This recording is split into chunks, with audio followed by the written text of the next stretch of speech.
Along with jazz music, comic books have often been considered a true form of American expression, and the comic book itself has been a staple of American culture for nearly 100 years. But while comic book movies soar at the box office, the owners of comic book stores have been forced to deal with a global pandemic, a decline in overall readership, and an increasingly difficult to navigate speculator market.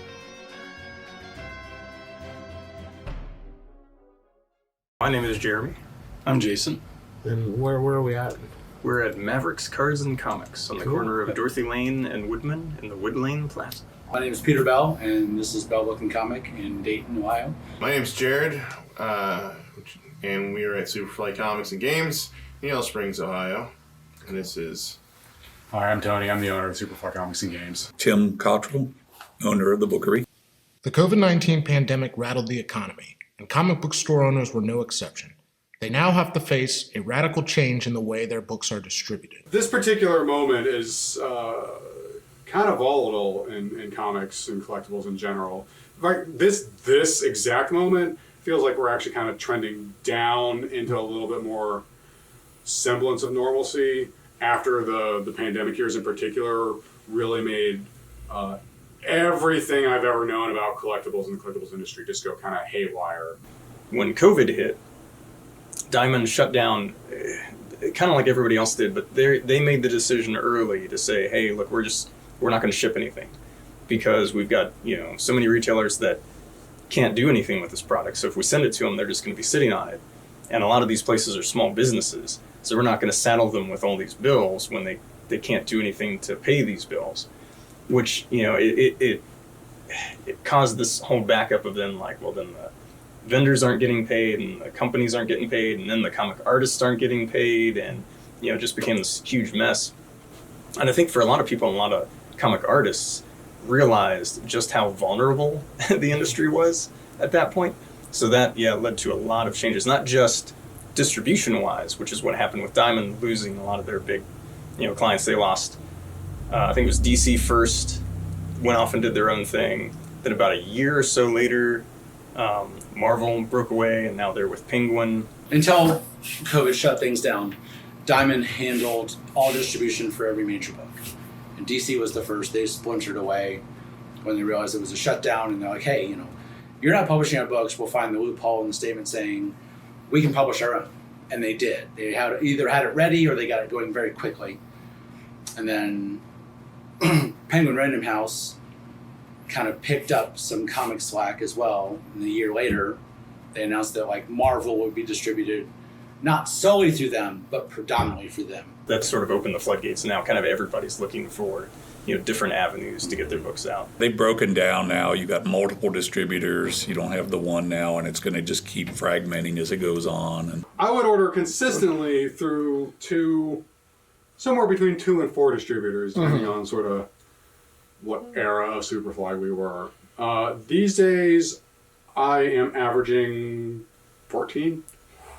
We went from basically a monopoly of Diamond controlling the distribution of everything to now it's technically not a monopoly, but it still kind of is, because it's like you can't get your Marvel books from Lunar, who does DC. You can't get your DC books from Penguin, who does Marvel. You can kind of get, you can get everybody but DC from Diamond, but you're going to pay more from Diamond because they're getting their Marvel books from Penguin, and it's this whole... So it's a lot more to keep track of, order-wise, office-wise, paperwork-wise. Yeah. So, but hey, it's what you want to get the books in, that's why you want to be here, you do it. While in recent years, the pandemic has certainly wreaked havoc on comic book distribution, other challenges, such as declining comic book readership, have plagued the industry for much of the 21st century, even leading some owners, such as Tim, to discontinue the sale of new books. we just got out of that a few months ago, partly because there are so many comic shops. With new comics, you can't really be individualistic because everybody carries the same things. Like all of us who are in our 40s and 50s and 60s, all the baby boomers who have been collecting, they're still around. And they still get some new books, but they look for, hey, I want to complete that Spider-Man run, or my Hulk run, or my Fantastic Four run. So they come in, they get some new stuff, but they look for older books. If I get them in, hey, can I look at new books that you have that are older? Collections you get constantly. as collectibles have actually expanded and increased in price in the last few years, so new comics actually sell fewer copies every year, year after year. So Comic market for new books has shrunk. Like, there's no question about that. Just so many people have left the hobby. In the heyday of comic book popularity in the early 1990s, comic book sales were staggering. Big-name books like The X-Men and The Death of Superman would reach sales peaks of 8 and 6 million copies respectively. Even independent creator-owned books like Spawn would see nearly 2 million copies sold. now, probably between 50 and 100,000 for a fairly hot title is about it. Yeah. So the whole nation sells enough copies to supply Springfield, Ohio, and that's about it. Despite these challenges, new and old, loyal weekly readers are the backbone of the business for our store owners, with file customers providing the majority of sales. When we have customers that come in, they're like, "Hey, I want to get Spider-Man, Batman. I want to get Walking Dead Deluxe and that new Creepshow miniseries based on the movie. I want those monthly." And so we have a sheet we fill out. It's like a form that we generated when we opened. That customer writes his file name, his numbers, address, all the stuff, what titles he wants, and we hold it for him and we give him a discount. I'd say the majority of our customers are the file customers. Yeah. A lot of them have been here for decades. Yeah, I'd say anywhere from 75 to maybe as much as 90%. Yeah. Like, Okay. I mean, there's some shifting over time, but I'd say that's probably a fair range. But I'd say the MCU movieverse has brought in so many new readers or reinvigorated people who hadn't bothered to pick up a book in 10 years. Traditionally, new comics, especially with our file customers, our regular subscription customers, traditionally that's our bread and butter. Traditionally, I expect to pay all my bills just based on that, and then kind of everything else, the back issues, the graphic novels, toys, and things like that. That's kind of my pickup pieces. But I expect new comic sales in particular to be kind of my backbone. That has changed quite a bit in the past couple of years as we see an increase in speculation buying. Speculation buying is a trend in which customers will attempt to predict which comics will eventually become valuable. These are called key issues and can feature major events or first appearances, or even be something as simple as a variant cover. The traditional comics market, like I said, like the superhero stuff, the single issue like floppies. The collector market. Yeah, the collector's market.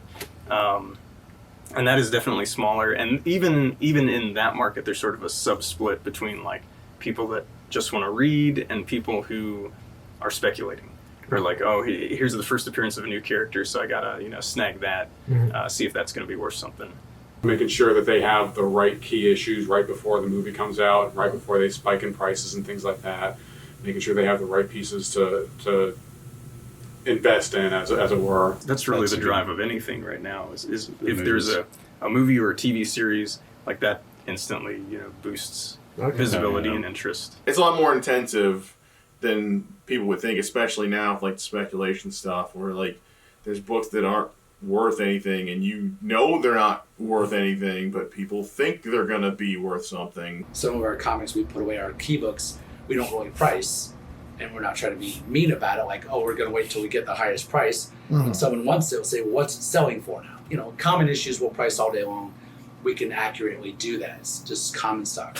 But with speculation and keys, it's almost like, well, we'll price it when you need it, and we'll give you the best deal we can, but we know the prices will fluctuate on it. There's been a huge, in the past couple of years especially, a huge influx of that kind of shopper. So trying to find a way to balance my regular shopper that I have an established relationship with against somebody who's reading all the blogs and checking the apps and going, I want this book and this book and this book and this book because these are the ones on the list. Finding a way to build a shop that's going to satisfy both of those customers. We have signs up around the store that stop people from overbuying product that, like, hey, if you want a copy, we'll sell you a copy. We're not going to sell you 4 because we know it went up to $10 as well. So and not that we want to stop you from selling it, but we want someone else to have that copy too. It's so hard to track Yeah. these kinds of things, and you just got to be on it all the time because there are so many people, especially reading the list, reading the blogs, reading the apps, and they will go to every store in the area and they want to be the guys. I got a steal. I got this for cheap. I'm going to put it on my eBay store. That's a tightrope. The speculation market has also created more demand for slabbed and graded books, which create a litany of new headaches for our store owners. CGC is just a company that, quote unquote, professionally grades comics. So they'll go over it with a fine-tooth comb and a magnifying glass. They'll stick it in a case and seal it and put a grade on it. And the fact that it is sealed is what makes it graded. So like once you crack open that seal, it's no longer a graded book. Grading over the decades has kind of settled into certain things. I'm actually probably a little tougher grader than they are, but they shouldn't be too far apart. But we've been around 20 years before CGC has. And this came largely out of online sales like eBay as a way to sort of guarantee to somebody you're selling a book to, it's this condition and it's agreed to be this condition, which kind of became its own monster, has developed its own market. And generally, if you get a book graded and it grades high, it's a 10-point scale. So if you're hitting like a 9 to a 9.8, I don't know, you can like quadruple the value of the book. Or even more, if it's a hot book, Which is, it's really changed the collector's market. Some for the better, some for the worse. Conventional wisdom was that getting a book slabbed would, generally speaking, triple its value. So if you've slabbed a $5 book, congratulations, you have a $15 book that you spent $40 to get slabbed. Good job, you threw away a lot of money. It's a lot of money to get into, But if I buy a collection, there's a few that are slabbed. I'll put them out. We'll price them and put them out. There's no price guide for those either. You have to go on what they're selling for. And then a price of a book being slabbed is a ratio of like over the Overstreet Guide or over the selling market of the raw copy. Yeah, again, it's a whole... I would never buy a graded book because you're basically just buying a cover.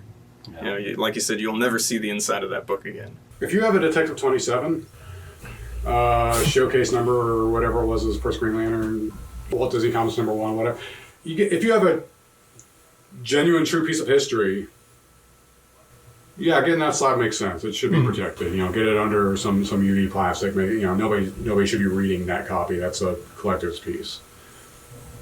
I don't think the 1 in 50 variant that came out last week is, generally speaking, functional fodder for investment pieces. There's a lot to it. Like you have to, like that Hulk issue, you have to research it almost daily to see, was it really still selling for that? Did it spike? Is it going down slightly? If you're slabbing as investment pieces, you got to be treating it like a full-time job. You got to be on the blogs. You got to be on eBay. You got to be on Facebook. On your resale sites. You got to be going. You got to be hustling. You got to be hustling. If you're treating It's much less of a hobby at that point. if you're treating it like stocks, you got to treat it like stocks, because a lot of these people treat comics, comic and comic speculation like stocks, and don't know how stocks actually work. I've priced books in the case where you price a variant or a copy at a certain price, and then the interest will wane a little bit, and it'll drop on the sells. So you still have it at $20, but it's dropped to 10. You don't catch it and price it lower. It's going to sit there because someone's going to say, well, I'm not buying that. I know what it's selling for. I can look too. There are some that are worth doing. I think there's a particular fervor about it right now that makes me very uncomfortable, because I feel like it lends towards bubble buying, which that always works out great. American comic books have had a challenge in engaging new, young readers, especially with stiff competition from overseas. Young readers are reading manga. They're not reading traditional superhero comics and that kind of thing. So like there's sort of a schism in the market right now where there is, the manga market, which is really big, and that's where all the young readers have gone. In the past 4 years, we have quintupled our manga facings, and we're still trying to find the ceiling. I think, one of the strengths of manga over a lot of American comics is that you can kind of find anything. There's your science fiction, there's your romance, there's your political drama, there's a whole gamut. Whereas with American comics, and I think because of the shrinking demographics, it's largely older male customers. So they tend to want their superhero books, and they want their superhero books to be like they were when they were kids. Yep. And so that's kind of led to stagnation. It skews younger, and younger people definitely have a different relationship with it as opposed to, like, you know, older people have a relationship with the characters they grew up with. There's some notable differences between like a manga and single issue comics. There's a price point issue, like a single manga is generally $10 to $13. Some single issue comics are reaching that high these days. Manga, supply chain issues notwithstanding, manga tend to stay in print. So if you want to read all of, even One Piece, which is like 130 volumes, something like that right now, like, that's an achievable goal. It's theoretically in print. It's theoretically available. You can get all those. You're not going to track down all 1,050 issues of Action Comics, even in reprint. You're just not going to get it done. You know, so like a completist, somebody who there's always an easy entry point for manga in a way that there just aren't with comics, despite Marvel and DC and everybody else's kind of best efforts to try to build entry points. It's not the same as a true volume 1. It's very hard to tell somebody, you know, where do I start reading? Like how, you know, they make it almost feels like they make it purposely confusing. Yeah. Because they're constantly rebooting things, and like the numbers don't make sense, and changing titles, and, you know, all this stuff. In order to engage these young readers, American publishers such as Marvel and DC Comics have employed rosters of younger and more diverse superheroes. And Marvel, I think, really kicked this off, gosh, what was it, like probably within the past 10 years, roughly? They started introducing, you know, younger characters, more diverse characters. A lot of these characters were like the children of other characters that you knew, that kind of thing. And they did a whole initiative where they actually got rid of temporarily a lot of the older characters. They killed off Wolverine. They had, I can't remember what happened, but like Peter Parker went away, I feel like, for a while. That's right. Because the clone took over for a while or something like that. They just all these different things kind of to like move the older characters out of the way and allow these newer characters to take the stage for a while, which caused this whole schism with comic readers. You know, there were so many people that are like, oh, what are you doing? You know, I want... Where's my Superman? Where's why my does Wolverine? Thor have to be a girl now? You know, all this stuff. But the flip side of that was I do think it brought in some new readers. It really depends on how it feels to the individual group, I guess. So in and of itself, it's not really a bad thing to try to reach out, especially because, you know, none of these people are real. You can just make them do anything that they want. So, I mean, yeah, so... Still real to me, Candace. So it's like, it makes sense. The tightrope of it is how authentic it feels to those people whose money you're trying to take versus, you know, just kind of like, I don't want to say insensitively, but like not being very aware of how that's going to look if you just do something just to do it. And there's a lot of like long timers who grumble and groan, and I usually say like all those people still exist. You can still just read their books. A lot of our customers who are in their 30s and 40s, they're like, I don't want that. I'm not trying to read, you know, what the teenager is doing. I'd rather read what Spider-Man's doing. If they interact, I'll get it, but that's just because he's in it, but I'm not trying to get her book. But there's an audience that just wants to read that, and they're our age. There's a niche for it. It's more diverse now, which is great, and they're trying to bring the old readers back and keep those new readers. And I think it's kind of a balancing act to make everybody happy. So sometimes it looks like they're, you know, maybe, you know, leaning towards one side or the other, and somebody gets mad. Like like we were saying, I want my Wolverine back, but you know, I think it's a healthy market to diversify. I don't think it's a bad thing. Like I said, nobody they're writing about is real, so you're not offending Batman. Like, he's gonna be mad that Batman's black guy now. Like, no, Bruce Wayne's not a real person, guys. But they're trying. Yeah. You know, like, it's at least after a while, maybe people will catch on. They're like, hey, I want to get those back issues. I can read them. Being able to hire writers and artists who are more diverse, who are, you know, like more women writers, more gay writers, more, just every different point of view that you can get, I think helps.